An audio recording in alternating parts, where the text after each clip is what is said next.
महाराज जी हमेशा कहते थे कि माया के तीन हमारे ऊपर प्रहार होते हैं बद्ध जीवों के ऊपर।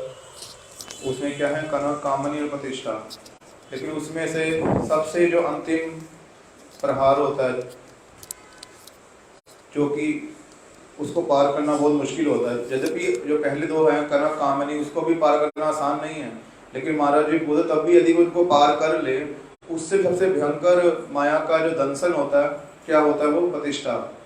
इसलिए श्रमणा शिक्षा में रघुनाथ गोस्वामी जी ने कह दिया, प्रतिष्ठा दृष्टा स्वपच रमणी में हृदय नटेत कथम साधु प्रेमा स्पृशति शुचिरे तन्ननु मना सदा तम सेवस्व प्रभु दैत समंतम अतुलम यथा ताम निशकाश्य त्वरित मिह तम वेशयति सब।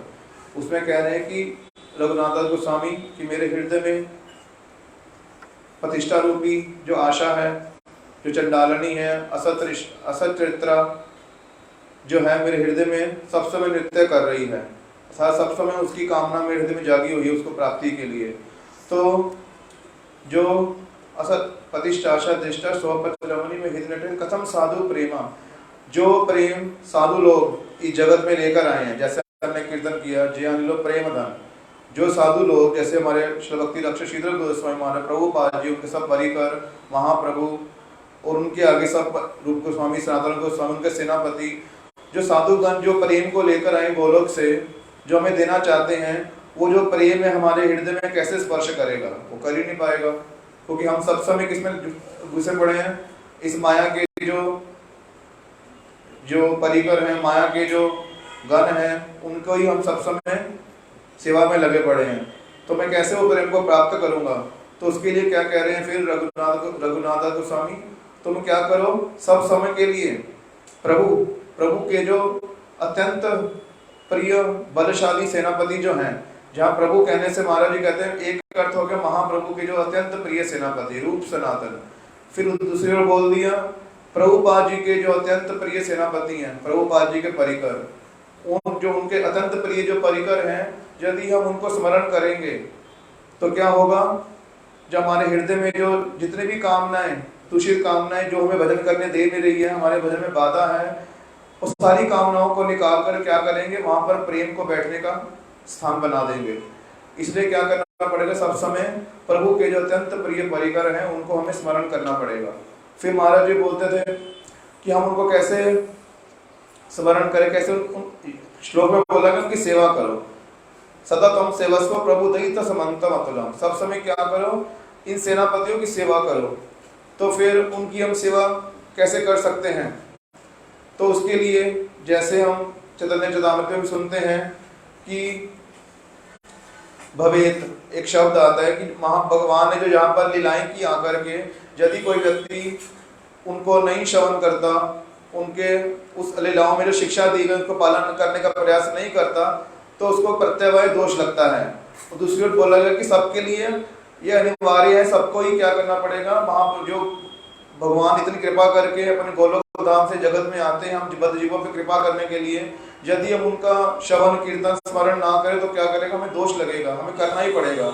उसी तरह ही जैसे ये जो गुरुवर्ग हैं, यदि इस जगत में जब आते हैं, इनकी अपने आचरण के द्वारा हमारे बहुत सारी शिक्षाएं प्रदान करते हैं, यदि हम उनकी शिक्षाओं को कुछ ग्रहण ना करें, उनकी ओर ध्यान ना दें, करने का प्रयास ना करें, तो क्या होगा, उन्होंने जितना परिश्रम किया हमारे लिए आकर के, उनको तो कोई आवश्यकता नहीं है ये सब करने के लिए, लेकिन हमारे लिए क्या कर रहे हैं, सब कुछ करते हैं वो लोग, तो हमें उनकी शिक्षाओं पे ध्यान देना पड़ेगा सीरियसली हो करके। तो ये शिक्षाओं में से एक दो शिक्षाएं जो अभी महाराज जी सब समय बोलते थे उनको स्मरण करने का प्रयास करता हूँ। एक तो शिला हमारे महाराज जी जब सब समय बहुत पहले की बात है, जब कुछ प्रभुपाद जी के अनुगत जन ही जब प्रभुपाद जी के विचारों को ठीक ढंग से नहीं ले रहे थे, उनमें प्रभुपाद जी के विचारों में ही कमियां, उसको भूल बोलने लग गए थे, उनको मानना उन्होंने अस्वीकार कर लिया था, तब हमारे जो प्रभुपाद जी के जो अन्य जो अनुगत जन है उन्होंने क्या किया, उनके प्रति केस करते थे, क्यों, उनको सुधारने के लिए, क्योंकि प्रभुपाद जी की वाणी में कोई भूल नहीं है, उसमें भूल मत देखो, उसको यथायथ पालन करो। उसी के लिए महाराज जी पहले श्री भक्ति प्रज्ञान केशव गोस्वामी महाराज जी के पास जाते थे, वो डिक्टेशन देते थे और महाराज लिखते थे। फिर उसी को प्रूफ रीडिंग करने के लिए हमारे महाराज जी श्रील भक्ति रक्षक श्रीधर गोस्वामी महाराज जी के पास जाते थे, क्योंकि भक्ति रक्षक श्रीधर गोस्वामी महाराज जी जागतिक विद्या के अकॉर्डिंग वो लॉयर भी थे। तो जब कहते भक्ति रक्षक श्रीधर गोस्वामी महाराज प्रूफ रीडिंग तो बहुत जल्दी ही कर देते थे, उनको ज्यादा टाइम लगता नहीं था उसको संशोधन करने में। उसके बाद क्या करते थे, वो हरिकथा हमें सुनाते थे। तो उन्हीं हरिकथाओं में से एक दिन महाराज कथाओं में से महाराज जी कुछ जो मंत्र उनसे मिले उनको उनके बारे में हमें श्रवण करवाते थे। श्री भक्ति रक्षक श्रीधर गोस्वामी महाराज जी हमेशा क्या कहते थे, हमेशा उग्र श्रवा होना, सब समय क्या करना, श्रेष्ठ व्यक्ति का संग करना, उनसे ही श्रवण करना। तो फिर अपने जो सेम लेवल के हैं उनका भी संग नहीं करना, उनके अपना हृदय नहीं खोलना, और जो अपने छोटे वाले हैं उनके साथ भी तो करना ही नहीं है। तो फिर महाराज जी ने कहा हम तो उग्र श्रवा कैसे हो सकते हैं, कैसे हमें सब समय गुरु जो श्रेष्ठ व्यक्ति उनका संग मिल सकता है, उनकी सेवा मिल सकती है, सॉरी उनसे हम श्रवण कर सकते हैं।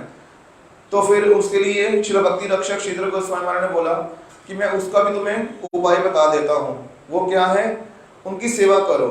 जब तक उनकी सेवा करोगे तो क्या होगा, तुम्हें उनके पास जाना पड़ेगा नहीं, वो तुम्हें अपने आप अपने पास बुलाएंगे, और जब वो अपने पास बुलाएंगे तो क्या होगा, उनके हृदय में जो वस्तु है वही तुम्हें प्रदान करेंगे। उनके हृदय में जो भगवान के प्रति प्रेम है, जो भगवान के प्रति भगवान ने शिक्षाएं दी शास्त्रों में, कैसे उनको पालन किया जाता है वो सुनने को मिलेगा। और साथ ही साथ क्या होगा, उनका जो वास्तव उनका जो व्यक्तिगत आचरण है वो भी हमें देखने को मिलेगा कि कैसे वो आचरण भी कर रहे हैं उन बातों का अपने जीवन में। तो उसी से क्या होगा, हमारे जीवन में एक अलग प्रभाव पड़ेगा, उसको हम अलग से ग्रहण कर पाएंगे। तो कहते महाराज जी, कहते इसी जो श्री भक्ति रक्षक श्रीधर गोस्वामी महाराज जी की बात थी, उसको मैंने अपने हृदय में बांध लिया और उसका मैंने फल भी देखा।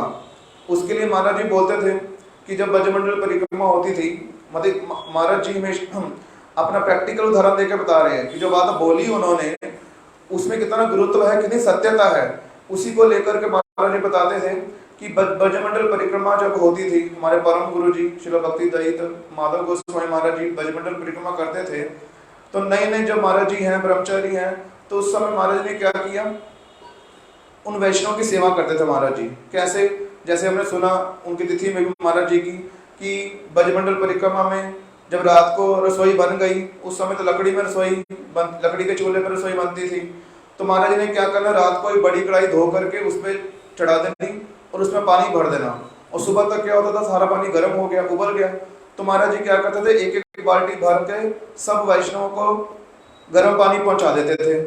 तो उसी जब बाल्टी पहुंचाई उन्होंने महाराज जी ने, तो क्या देखा, श्री भक्ति प्रमोद पुरी गोस्वामी महाराज जी उनकी सेवा से जब उनको बाल्टी दे के गए, कैसे उनका आचरण देखने को मिला। तो महाराज जी बोले कि श्री भक्ति प्रमोद पुरी गोस्वामी महाराज क्या बोले कि ये जो वैष्णव के द्वारा दिया गया जल है, तो मैं पहले अपने चरणों में कैसे डाल लूं। यदि हम नहाने जाते हैं, सबसे पहले क्या करते हैं, पानी अपने पैरों पे डालते हैं, उसके बाद धीरे धीरे सिर पे डालते हैं। तो महाराज जी ने बोला, श्री भक्ति प्रमोद पुरी गोस्वामी ने क्या कहा कि यद्यपि ये जब मैं नहाऊंगा मेरे ये जो पानी है अपने आप चरणों तक जाएगा ही, मेरे पैरों तक जाएगा ही जाएगा, लेकिन तब भी सबसे पहले क्या करूंगा, क्योंकि ये वस्तु वैष्णव ने दी है मुझे, मैं सबसे पहले जल लेकर अपने मस्तक पे धारण करता हूँ। इससे क्या होगा, उस जल का सम्मान हो जाएगा। तो ये क्या दिया, उनकी सेवा करने से क्या मिला, उनका आचरण देखने को मिला। और दूसरी ओर महाराज ने बोला, एक मैंने और क्या सेवा की, जो वृद्ध वैष्णव होते थे उनके जो बेडिंग होते थे उनको मैं रोल कर देना, टांगे पे चढ़ा देना, फिर निकाल करके उनको उनके तंबू तक जहाँ पर टेंट लगेगा वहां पहुंचा करके फिर उसको खोल देना। इस तरह छोटी छोटी सेवाएं उनकी करने लगा मैं।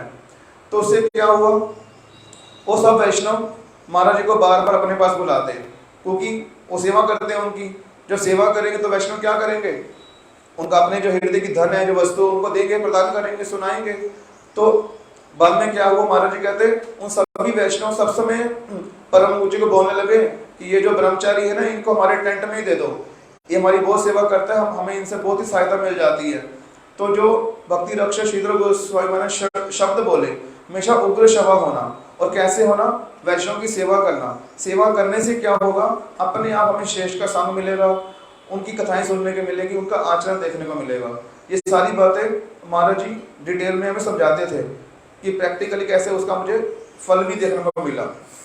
और एक और बात, श्री भक्ति रक्षक श्रीधर गोस्वामी महाराज जी सब समय बोलते थे, उन्होंने उनको उपदेश किया महाराज जी को कि सब समय कीर्तन के सुर मान लय की ओर ध्यान नहीं देना।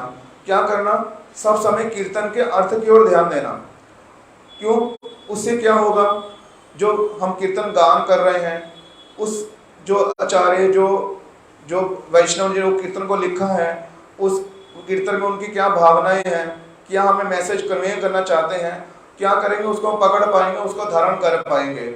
यदि हम सब समय सुर मान लय की ओर लगे रहे तो क्या होगा, उसको हम धारण नहीं कर पाएंगे जो वस्तु वो देना चाहते हैं गुरु वर्ग। तो इसलिए महाराज जी कहते हैं कि जब मैंने वो वाला मंत्र भी हमेशा के लिए अपना गांठ बांध लिया, उससे क्या हुआ कि जब भी महाराज जी अपने कमरे में बैठे होते थे तो नीचे कीर्तन हो रहा है, अगर दूर से भी कोई हल्की सी भी भूल कर दे, थोड़ा अक्षर इधर उधर कर दे, साथ साथ हमारा बोलते हम पकड़ लेते हैं कि कैसे वो गलत बोल रहा है, उसका अर्थ गलत हो रहा है। ये किसका कृपा हुई महाराज जी बोलते हमारे ऊपर? श्री भक्ति रक्षक श्रीधर गोस्वामी महाराज जी की। ये उन्होंने उनके बारे में बताया। और एक और बात बोल के शेष करता हूँ। शिला महाराज जी बोलते हैं कि जैसे भक्ति रक्षक श्रीधर गोस्वामी महाराज जी, वो कौन है? हमारे परम गुरु जी शिला भक्ति दयित माधव गोस्वामी महाराज के ज्येष्ठ गुरु भ्राता। जब भी जो बोल रहा हूँ, ये बोलना बड़ा आसान है लेकिन करना बहुत ही भयानक मुश्किल है, क्योंकि हम छोटों की तो छोड़ ही दो, बड़ों की भी यथायथ महिमा गान नहीं कर पाते हैं। उनमें भी हमारे अपने ही सब स्वार्थ बड़े बड़े होते हैं, यदि महिमा करेंगे भी तभी हम कर नहीं पाते। लेकिन भक्ति रक्षक श्रीधर गोस्वामी महाराज जी, उनका आचरण कैसे वो प्रतिष्ठित थे कि अपने जूनियर कनिष्ठ गुरु भ्राता की भी प्रशंसा करने में, महिमा गान करने में कभी पश्चातपद नहीं होते थे। उसका प्रमाण क्या है? जब नवदीप धाम परिक्रमा होगी, उसके बाद जब जगन्नाथ मिश्र महोत्सव आएगा तो सारे वैष्णवगण कहाँ पे उपस्थित होंगे? श्री भक्ति रक्षक श्रीधर गोस्वामी महाराज जी के मठ में, जो कोलरगंज जो कोल द्वीप है, वहां पे जो हमारे श्री भक्ति रक्षक श्रीधर गोस्वामी महाराज जी का मठ है, वहीं पर उनकी समाधि भी है, उसी उनके मठ में। तो जब वो लोग प्रकट थे तो सब गुरु भाई वहां पे क्या करते थे? आपस में मिलते थे आकर के, और जो भी उनके जो मीटिंग्स करनी, जो सुझाव देने आपस में, कैसे प्रभुपाद जी का प्रचार करना, कैसे उनके मिशन का प्रचार करना, कैसे आगे बढ़ना, वो सब आपस में बैठकर डिस्कस करते थे। तो उसी दौरान हमारे परम गुरु जी एक बार जब पहुंचे, थोड़ा देरी से पहुंचे, वो सब लोग वैष्णव आ गए लेकिन परम गुरु जी देरी से पहुंचे। तो उस समय श्री भक्ति कमल मधुसूदन गोस्वामी महाराज वो बोले, माधव महाराज हम आपका इतनी देर से इंतजार कर रहे हैं, आप क्यों नहीं आए? मैं भी तो वही मायापुर से आया हूँ, मैं तो पहुंच गया, लेकिन आप तो इतना देरी से आए। तो फिर हमारे परम गुरु ने बोला कि जब नवद्वीप परिक्रमा हुई थी, हमने कुछ ऋण किया था, उस ऋण किसको पहले ऋण देना है, किसको बाद में देना है, क्योंकि धन तो लिमिटेड है। जो व्यक्ति को इमरजेंसी उसको पहले देंगे, जो थोड़ा रुक सकता है उसको बाद में देंगे। ये सब थोड़ा सा हिसाब किताब करने में टाइम लग गया। तो फिर भक्ति विचार यायावर गोस्वामी ने बोला, ना रंभा ना रवेद कचित, कि इसका अर्थ महाराज जी करते थे cut your coat according to your cloth, कि इतना आडंबर करना ही क्यों यदि हम संभाल नहीं सकते, जितनी चादर उतने पैर पर सारो। ये बोल दी बात भक्ति विचार यायावर गोस्वामी महाराज जी ने। तब भक्ति रक्षक श्रीधर गोस्वामी महाराज जी वो क्या कह रहे हैं? बोले, माधव महाराज आपको इसका उत्तर देने की जरूरत नहीं है, इसका उत्तर मैं दूंगा आपको। फिर उन्होंने क्या किया? सारी घटना बताई दक्षिण भारत वाली, जबकि वो घटना लंबी है। उसका सार में यही है कि प्रभुपाद जी ने श्री भक्ति हृदय वन गोस्वामी महाराज, भक्ति रक्षक श्रीधर गोस्वामी महाराज और हमारे परम गुरु जी को भेजा था कुबूर में, जो जहाँ पे राय रामानंद जी और प्रभुपाद महाप्रभु का आपस में वार्तालाप हुआ था, उसी स्थान पर पादपीठ स्थापित करने के लिए। यद्यपि वहाँ बहुत सारी चेष्टाएं की सबने, जब सब लोग चेष्टा करके हार गए, तब श्री भक्ति रक्षक श्रीधर गोस्वामी महाराज ने बोला माधव हमारे परम गुरु जी को, हे गिरि प्रभु, उस समय हमारे परम गुरु जी ब्रह्मचारी बोले, हे गिरि प्रभु, प्रभुपाद जी ने जो मेरा नाम है रामानंद, और ये स्थान भी कौन सा है? राय रामानंद जी का। यहाँ पर हमें भेजा महाप्रभु का पादपीठ स्थापना करने के लिए, लेकिन हम तो सब कुछ करके हार गए। तो परम गुरु जी बोलते हैं, प्रभु महाराज जी अभी तो हमने कोई विशेष एफर्ट्स किए ही नहीं है, तो श्रील भक्ति रक्षक श्रीधर गोस्वामी महाराज बोलते हैं कि जहाँ पे हमारे सारे एफर्ट्स खत्म हो गए और इनके एफर्ट्स अभी शुरू ही हुए नहीं है, फिर उन्होंने बोला हाथी के लिए जो जैसे गन्ना हाथी के लिए क्या है, नस्वार, जैसे ऐसे हल्का जैसे नस्वार एक तरह का नशा होता है जिसको नाक की तरह लेते हैं, हल्का सा ऊपर करने से नाक में चला जाता है। वो हाथी के लिए गन्ना क्या है, कुछ भी नहीं है, हल्का सा सांस अंदर करेगा, सारा गन्ने अंदर। लेकिन चींटी के लिए वही गन्ना क्या है, एक पर्वत है। कैसे, इसलिए उन्होंने बोला भक्ति विचार जाजावर गोस्वामी महाराज जी को कि महाराज आपने जो बोला ना रंबान और अवैध कचित, ये एब्सोल्यूट वर्ड नहीं है, ये रिलेटिव वर्ड है, सबके ऊपर लागू होंगे नहीं। क्योंकि ये जो माधव महाराज जी हैं, ये इनके प्रति श्रील भक्ति प्रभुपाद जी क्या कहते थे, वोल्केनिक एनर्जी, और वासुदेव प्रभु क्या कहते थे, सर्व घटे। और मेरी इनके प्रति क्या स्टेटमेंट है, अपने कनिष्ठ गुरु भाई के प्रति बोल रहे हैं, मैं इनकी एकमात्र तुलना करूंगा बकरेश्वर पंडित के साथ, और किसी के साथ इनकी तुलना नहीं की जा सकती। इस तरह ये श्रील भक्ति रक्षक श्रीधर गोस्वामी महाराज गुण था कि कैसे वो ज्येष्ठ होने पर भी अपने कृष्ण गुरु भाषा की महिमा गान करने में कभी भी पश्चातपद नहीं होते थे।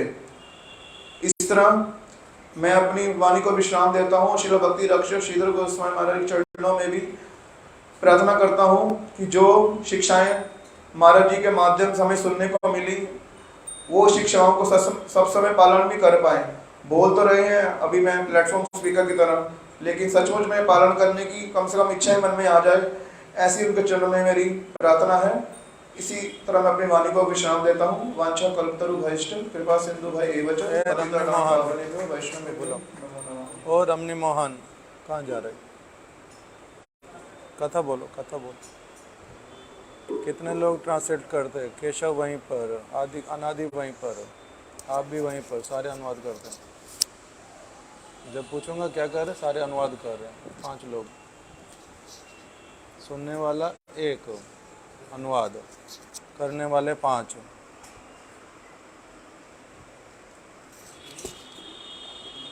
कथा बोलो।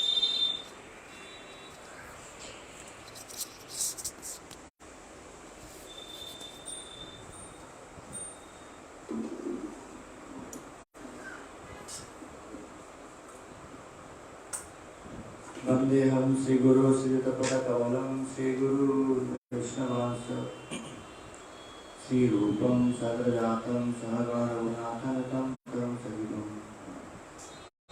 सात्विकम सावधूतम परिजन सहितम कृष्ण चैतन्य देवम श्री राधा कृष्ण पदान सहगण ललिता श्री सखानुतांश श्री कृष्ण चैतन्य प्रभु नित्यानंद श्री अद्वैत गदाधर शिवासदि श्री गौर भक्तवृंद। हरे कृष्णा कृष्ण कृष्ण हरे हरे, हरे राम राम राम हरे हरे। सर्वप्रथम अस्मदीय परमाद्यतम गुरुपाद पद्मनितलीलाभूष्टो विष्णुपाद अष्टोत्तर सत् श्री श्रीमद् भक्ति विज्ञान श्री भारती गोस्वामी महाराज पद्मनितलीलाभूष्टो विष्णुपाद अष्टोत्तर सत् श्री श्रीमद् भक्तिवेदांत श्री नारायण गोस्वामी महाराज के चरण कमल अनंत कोटि साष्टांग दंडवत प्रणाम अर्पण करता हूँ।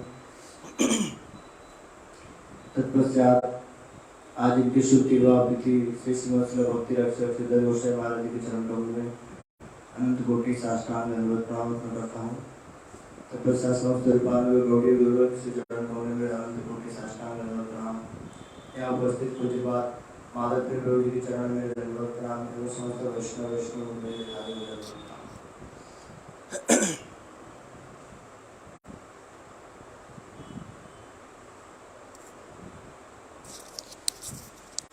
जैसे कि हम लोग अभी श्रावण कर रहे थे हमारे श्रीपाद नरोत्तम प्रभु से कि आज एक विशेष तिथि प्रभुपाद जी के एक प्रमुख परिकर अंतरंग प्रिय पार्षद श्री श्रीमद् भक्ति रक्षक श्रीधर गोस्वामी महाराज जी की शुभ तिरुविवाह तिथि है। हम लोग जब सुबह मंगलारती से पहले गुरु अष्टकम प्रभुपाद दशकम जो कीर्तन करते हैं, गुरु प्रभुपाद दशकम को लिखने वाले कौन है?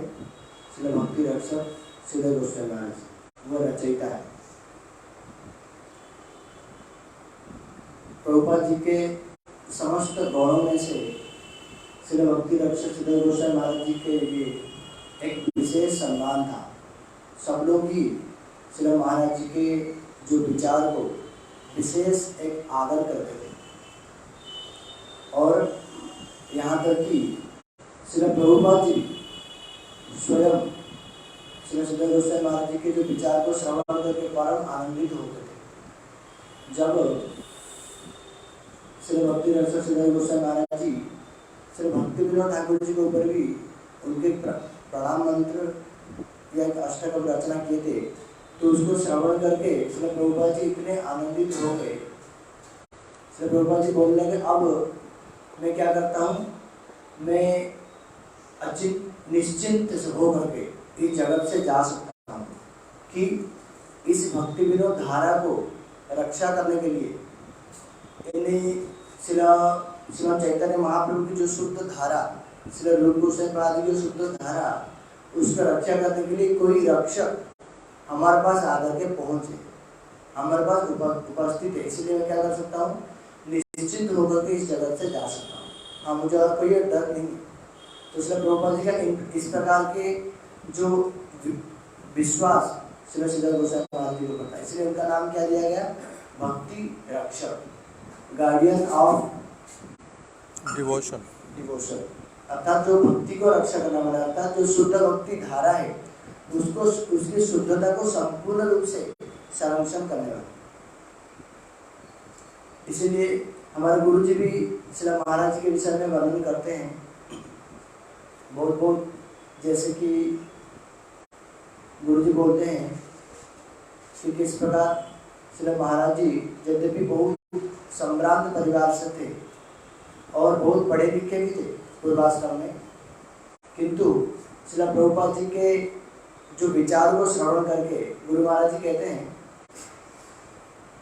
कि जब श्री प्रभुपाद जी श्री भक्ति विनोद ठाकुर और गौर कृष्ण जी महाराज जी के अपने के पश्चात 100 करोड़ नाम जप का व्रत लिए और गोग्रास भोजन करते थे, इस प्रकार के जो कठोर व्रत धारण करके भजन करते थे, तो उस समय श्रीमन चैतन्य महाप्रभु, उनके समस्त परिकर श्री भक्ति विनोद ठाकुर, श्री गौर कृष्ण जी महाराज जी, सब लोग को आकर के श्री प्रभुपाद जी के सम्मुख में उपस्थित हुए, प्रकटित हुए और श्री प्रभुपाद जी को आदेश दिए कि क्या करो तुम, हमारे जो गौर वाणी, जो गौर नाम, उसको प्रचार करो, हम तुम तो इसके लिए भेजे। तो श्री प्रभुपाद जी लोग बार बार श्रवण भी करते हैं। श्री प्रभुपाद जी क्या किए, बोले प्रभु मेरे पास क्या है, ना मेरे पास धन बल है, ना मेरे पास जन बल है, इसलिए मैं किस प्रकार का प्रचार करूँ। श्रीमन महाप्रभु और उनके समस्त परिकर लोग उनका आश्वासन देते हुए बोले कि हम सब आपको क्या करेंगे, हम सब प्रदान करेंगे जन बल और धन बल, आप किसी प्रयास कीजिए।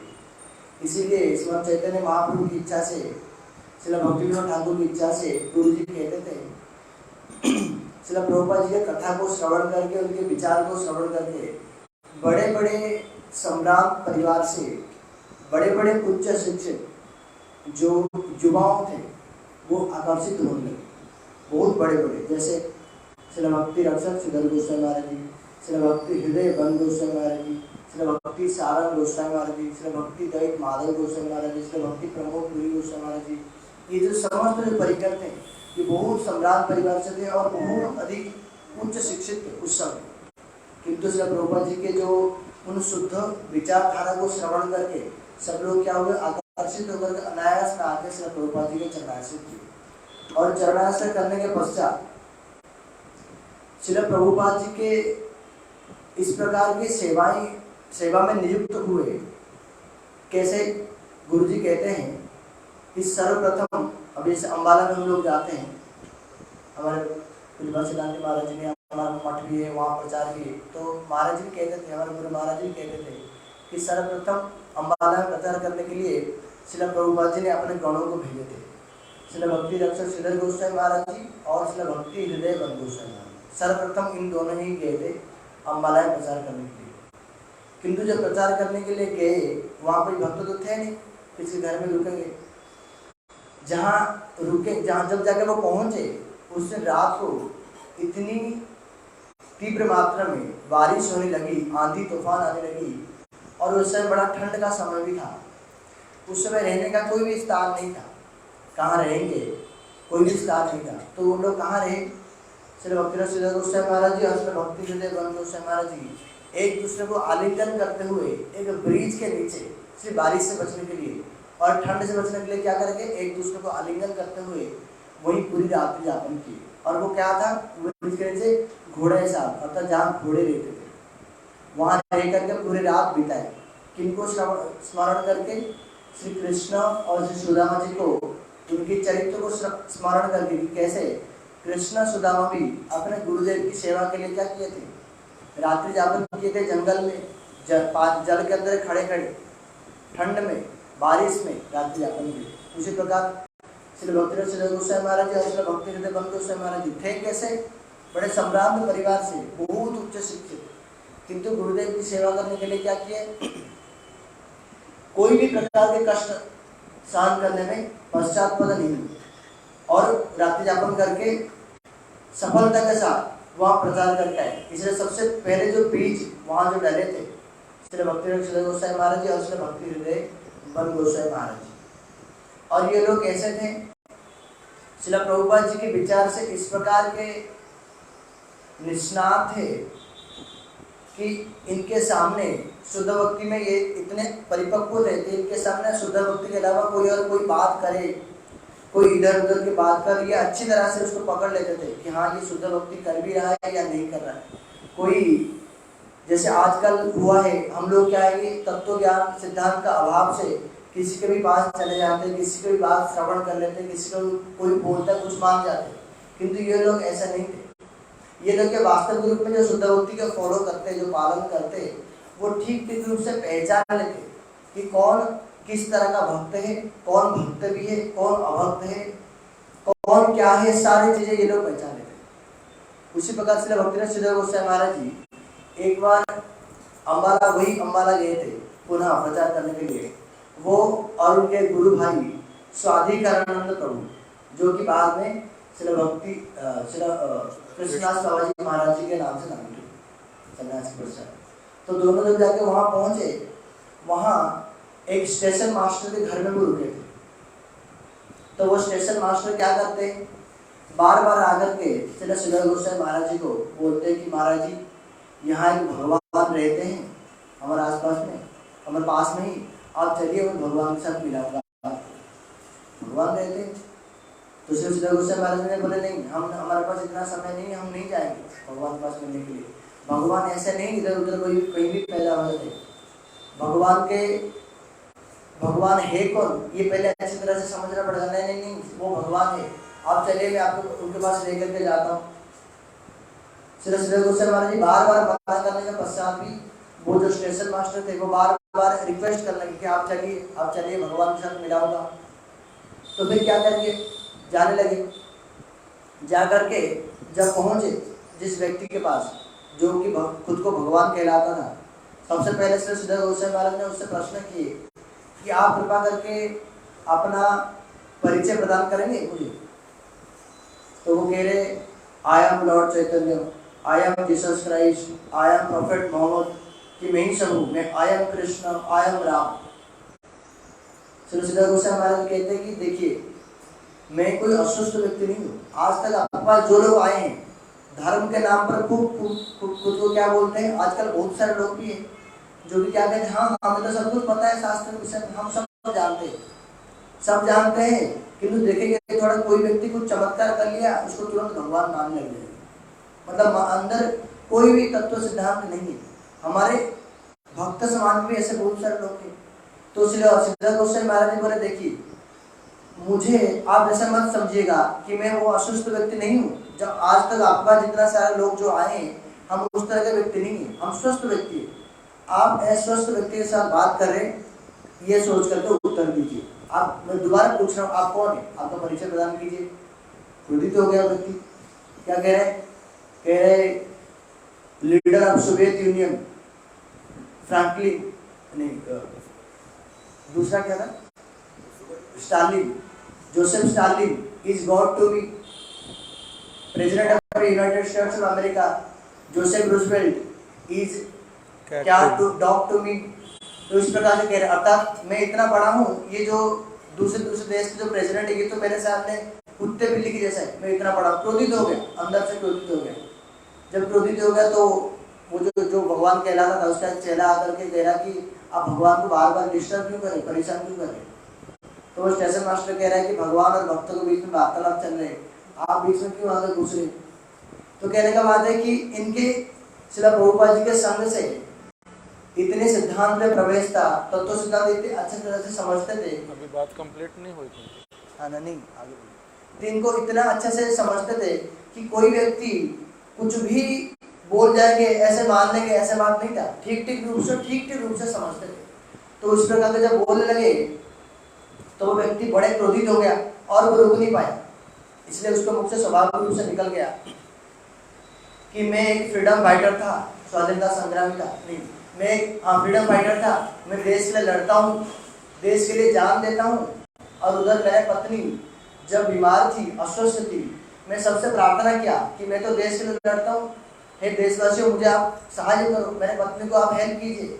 वो दिल्ली में जब हॉस्पिटल के बाहर पड़ी थी, कोई भी उसको हेल्प करने के लिए आया नहीं, वो बाहर पड़ी मर गई।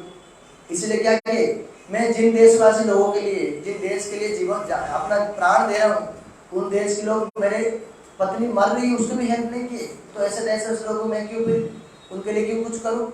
मुझे इन लोगों ने ठगा है, इसलिए मैं क्या करूँगा, पूरा जीवन इन लोगों को ठगूंगा, इसलिए मैं अभी इन लोगों को ठगा। किंतु इन लोगों को तो पता नहीं लग रहा है, किंतु सब लोग क्या ऐसा होते हैं, नहीं होते। तो इसलिए श्रील गोस्वामी महाराज ने वहाँ क्या स्थापना की, अगर ठीक रूप से हम लोग सिद्धांत को समझते हैं, ठीक रूप से हम लोग गुरुवर की बात को सुनते हैं, तो क्या करेंगे, ठीक सिद्धांत क्या है, गलत सिद्धांत क्या है, वो सब पहचान पाएंगे। नहीं तो क्या होंगे, अभी हमारे भक्त समाज में भी ऐसे होता है कि जैसे कोई किसको देख करके कि बहुत बड़ा भक्त है, इनके पास चले जाएंगे, किंतु ठीक रूप से सिद्धांत जो सुनते हैं, जो गुरुवर के संग करते हैं, जो शास्त्र को जानते हैं, वो जानते हैं क्या ही कौन वास्तविक रूप में श्रील प्रभुपाद जी के अनुगत है, कौन श्रील प्रभुपाद जी के विचारधारा को लेकर के चलते। तो इसी प्रकार से श्रील गोस्वामी महाराज जी क्या थे, ठीक रूप से श्रील प्रभुपाद जी के साथ संग करने वाले थे, इसलिए उनको क्या हुआ, तुरंत ही वो पहचान लिए कि हाँ हम क्या है, हम किसी के बात सुनकर के इस प्रकार के फंसने वाले नहीं। और फिर कह रहे श्रील भक्तिनाथ श्रील गोस्वामी महाराज जी, उनको एक व्यक्ति ने प्रश्न किए कि क्या अभी जो श्रीमद् भागवतम है, श्रीमद् भागवत का जो भाषा को पढ़ करके लगता है बड़े आधुनिक तरह से लिखा हुआ है, तो इसीलिए श्रीमद् भागवतम क्या विश्वास योग्य है, भरोसा योग्य है क्या, ये उसका मान सकते या नहीं मान सकते। और मैं जानना चाहता हूँ कि जो भागवतम लिखा कब गया, क्योंकि इसके भाषा को पढ़ करके ऐसा लगता है कि ये बहुत नया है। श्रील गोस्वामी महाराज जी सुनकर मेरे हाँ ये कल ही लिखा गया, ये नया तो दूर पर कल ही लिखा गया। तो उस व्यक्ति ने हंस करके पूछे, वो बहुत विद्वान थे, पंडित थे, वो हंस करके पूछे, नहीं महाराज मैं सबसे पूछूंगी कब लिखा गया ना, हाँ मैं बोल रहा हूँ कल ही लिखा गया। अगर कोई वस्तु कल ही लिखा भी जाए तो आप क्या ये देखोगे कि ये कब बना है, कब लिखा है, या उसमें ये देखेंगे कि उसमें जो तथ्य दिया गया है उस तथ्य कितने मतलब में प्रामाणिक है, उस तथ्य में कितना गुरुत्व है, इस वस्तु को देखेंगे या इस वस्तु को देखेंगे कोई नया है या कोई पुराना है। जैसे श्री महाराज ने उदाहरण दिए कि पहले बम होते थे, बम हुआ करते थे, एक दूसरे के ऊपर आक्रमण करने के लिए बम फेंकते थे। तो आजकल उस बम का जो बहुत अधिक उसका विकास होकर के आटम बम निकला है, आटम बम, न्यूक्लियर बम आदि निकला है, वो जो कि अभी निकला है, उससे पहले ही बम हुआ करते थे 100-200 साल पहले।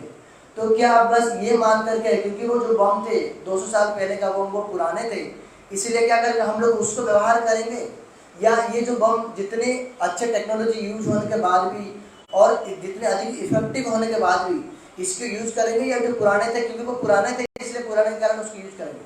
किसको यूज करेंगे कि जिसमें अच्छा टेक्नोलॉजी, जिसमें हमारा काम बनता है अधिक, उसका व्यवहार करेंगे। तो उसी प्रकार श्रीमद् भागवतम जो है वो श्री वेद व्यास जी का अंतिम कृति है। उन्होंने ही समस्त वेद शास्त्र का रचना किया था, पुराण, राम, महाभारत आदि का उन्होंने ही रचना किया था। और समस्त वस्तु को रचना करने के पश्चात सबका निचोड़ लेकर के क्या किए, उन्होंने ही श्रीमद् भागवत में दिया है। इसलिए श्रीमद् भागवत में समस्त शास्त्र का सार रूप में दिया गया है। इसीलिए श्रीमद् भागवतम सबसे अधिक भरोसा योग्य है, क्योंकि उसमें सबसे जो सार वस्तु दिया गया है, चाहे वो नया हो चाहे वो पुराना हो, हमें सार वस्तु चाहिए। हमें क्या चाहिए? वास्तविक वस्तु कहाँ मिल रहा है। इसीलिए क्या है, जो वेद पुराने वो पुराने हो गए, इसलिए श्रीमद् भागवतम से अधिक भरोसा योग्य। ऐसे बात तो नहीं, नहीं तो हमारे जो पूर्व आचार्य श्री वृंदावन दास ठाकुर जी क्या बोले कि 40 वेद दधि भागवत नवनीत माथिलेन सुख खाइलेन परीक्षित, अर्थात जो 4 वेद हैं रूप साम यजु अथर्ववेद, वो दधि स्वरूप है, और उन दधि को मथने के बाद जो मक्खन है वो है श्रीमद् भागवतम। इसलिए श्रीमद् भागवतम क्या है? एसेंस है समस्त वेदों का। उसमें जो तथ्य दिया गया है वो सबसे अधिक भरोसा योग्य है और वो सबसे अधिक गुरुत्वपूर्ण है। इसलिए पुराना है नया है इस बात की बात नहीं है, बात है कि कौन किसमें बहुत अधिक तथ्य दिया, किसमें भरोसा योग्य तथ्य दिया गया है। इसलिए क्या करेंगे हम लोग उसमें भागवतों को ही मानेंगे। तो इस प्रकार का उनका श्रीमद् भागवतों के प्रति दृढ़ निष्ठा था। और श्री भक्तिवेदांत सुधा गोस्वामी महाराज जी विषय में गुरु जी वर्णन करते हैं, जब श्री महाराज जी एक बार बॉम्बे में एक सभा हुई थी जिसमें एक अद्वैतवादी थे और एक निरीश्वरवादी थे और एक सस्वरवादी थे, अर्थात जो भगवान के स्वरूप को मानने वाले हैं सस्वरवादी, और एक जो भगवान को नहीं मानने वाले निर्विशेषवादी और सविशेषवादी। वो क्या करते थे, पहले एक न्यूज़पेपर निकलता था द हिंदू, उसमें इन लोगों का आर्टिकल आता था। जो निरीश्वरवादी की तरफ, जो निर्विशेषवादी अर्थात जो मायावादी, उनकी तरफ से आर्टिकल कौन लिखते थे? डॉक्टर राधा कृष्ण। उनका नाम तो राधा कृष्ण है, किंतु वो संपूर्ण ऑपोजिट थे। वो भगवान का स्वरूप को मानते नहीं थे। और ऊपर से दूसरे और जो सस्वरवादी थे, जो भगवान को रूप को मानते थे, वो एक थे राजेंद्र दास नागराज शर्मा की तरफ से वो आर्टिकल लिखते थे, और दोनों के बीच में परस्पर वाद विवाद उसमें चलता था। तो उन्होंने एक बार स्थिर किए कि हम लोग क्या करेंगे, एक सभा बैठाएंगे जिसमें हम लोग वास्तविक रूप में विचार करेंगे कि वास्तविक में भगवान का स्वरूप है भी या नहीं भी। उसमें जो विचारपति रखेंगे, किसको रखेंगे? गौड़ीय मठ में एक इस व्यक्ति को रखेंगे। इसलिए उन्होंने गौड़ीय मठ को श्री प्रभुपाद जी के पास निमंत्रण पत्र भेजा था, रिक्वेस्ट किए थे कि क्या करो, आपके कोई आप या स्वयं आ जाइए, आप कोई प्रतिनिधि को हमारे पास भेज दीजिए जाके। वो क्या करेंगे? प्रतिनिधित्व करेंगे उस सभा में कि वास्तविक में भगवान सस्वर है, भगवान का स्वरूप है या नहीं। तो श्री प्रभुपाद जी ने हमारे परम गुरु महाराज श्री भक्ति माधव गोसाई महाराज जी, उस समय हरिदेव ब्रह्मचारी थे, और श्री भक्ति दर्शक श्री गोसाई महाराज जी, उन दोनों को ही भेजा। तो जब भेजा, सर्वप्रथम तो श्री हमारे परम गुरु महाराज ने श्री गोसाई महाराज जी को प्रार्थना की कि आप क्या कीजिए, आप प्रतिनिधित्व कीजिए। ठीक है, मैं प्रतिनिधित्व करूंगा। और बाद में श्री प्रभुपाद जी का कोई लेटर आया, टेलीफोन के माध्यम से कोई वार्ता आया कि क्या करें, जरूरत है अभी, आप क्या कीजिए, कलकत्ता आ जाइए श्री परम गुरुदेव के पास। और परम गुरुदेव जब कलकत्ता आने के लिए तैयार हुए तो श्री सीधा गोस्वामी महाराज ने बोले, महाराज प्रभु आप अगर चले जाएंगे तो फिर मैं अकेला यहाँ प्रतिनिधित्व नहीं कर पाऊंगा, इसलिए क्या आप भी रहिए। तो श्री हमारे परम गुरु जी वहाँ रह गए। तो रह करके जब सभा शुरू हुआ, सभा में पहले जो डॉक्टर राधा कृष्ण थे उन्होंने अपना बात रखा, और फिर उसके पश्चात उन्होंने भी अपना बात रखा। श्री सीधा गोस्वामी महाराज ने जब उनको जो बोलने के लिए बोला गया, श्री महाराज ने सर्वप्रथम बात बोले कि यद्यपि मैं इस सभा में बैठने के लिए अयोग्य हूँ, मेरा योग्यता नहीं है, किंतु वैष्णव के आदेश से और सज्जनों के प्रेरणा से मैं यहाँ सभा का संचालन करूँगा। ये बोल करके फिर उन्होंने वक्तव्य बोला। उसके पश्चात जब डॉक्टर नागराज शर्मा का बारी आया बोलने के लिए, तो वो क्या कहे, उन्होंने सर्वप्रथम बोले कि देखिए, हम जानते हैं वैष्णव लोग क्या होते हैं, दीनहीन होते हैं, किंतु उनका दीनता सब जगह में वो दीनता प्रदर्शन करना ठीक नहीं। क्यों? क्योंकि उनका दीनता प्रदर्शन करने से, उनका दीनता को देख करके ये लोग जो है, जो कि जो मायावादी लोग है, ये क्या करते, खुद को बड़े मान जाते हैं और खुद को क्या है, खुद के जो अभिमान, जो बड़े जो श्रेष्ठत्व को उनके सामने बखानते। इसलिए क्या है, सब जगह में उनको दीनता प्रकाशित नहीं करनी चाहिए, दिखाना नहीं चाहिए। तो जब सभा खत्म हो गया, अंतिम में श्री भक्ति सिद्ध गोस्वामी महाराज ने बोले बोले वैष्णव लोग दीनता प्रकाशित नहीं करते, वो दिखाते नहीं, वो लोग दीनहीन बनते नहीं, वो स्वाभाविक रूप से दीनहीन होते। क्यों होते?